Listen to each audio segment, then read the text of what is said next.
नमस्कार ट्रेडर्स. आजचं market full of trapping market होतं. आज मी 2 ट्रेड घेतली, बट दोघी ट्रेडमध्ये फुल ऑन ट्रॅप झालो. पहिली ट्रेड इथे घेतली, इथे थोडं प्रॉफिट दिसून परत ट्रॅप झालो. सेकंड ट्रेड इथं दिसली, इथे तर माझी फक्त एंट्री पंच केली. एंट्री पंच केल्याबरोबर एक कॅन्डलने माझी एंट्री स्वीप केली. एंट्री स्वीप करून लगेच असेल.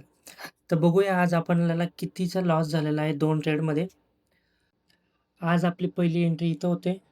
आपला सेटअप बनल्यानंतर इथं 400-500चा प्रॉफिट दिसतो मला, 600 पर्यंत जातो. बट इथून रिव्हर्स होते. रिव्हर्स होताना ही बिग बार कॅन्डलजवळ आपण एस-एल ट्रेल करतो. त्याच्यामुळे आज आपल्याला मोठा लॉस आपण टाळण्याचा प्रयत्न केलेला आहे. सो सेकंड ट्रेडमध्ये एंट्री केल्याबरोबर आपली एंट्री पंच होते आणि एंट्री पंच केल्यावर सेकंड कॅन्डल आपल्याला एस-एल देऊन जाते. म्हणजे आज फुल ऑफ ट्रॅपिंग मार्केट होतं. तर आज आपल्याला पहिल्या ट्रेडमध्ये 471.25चा लॉस झाला आणि सेकंड ट्रेडमध्ये 643.50चा लॉस झालेला आहे. ते पण एक लॉटच्या मागे तो झालेला आहे 24,300च्या कॉलमध्ये आणि 24,150च्या पुटमध्ये.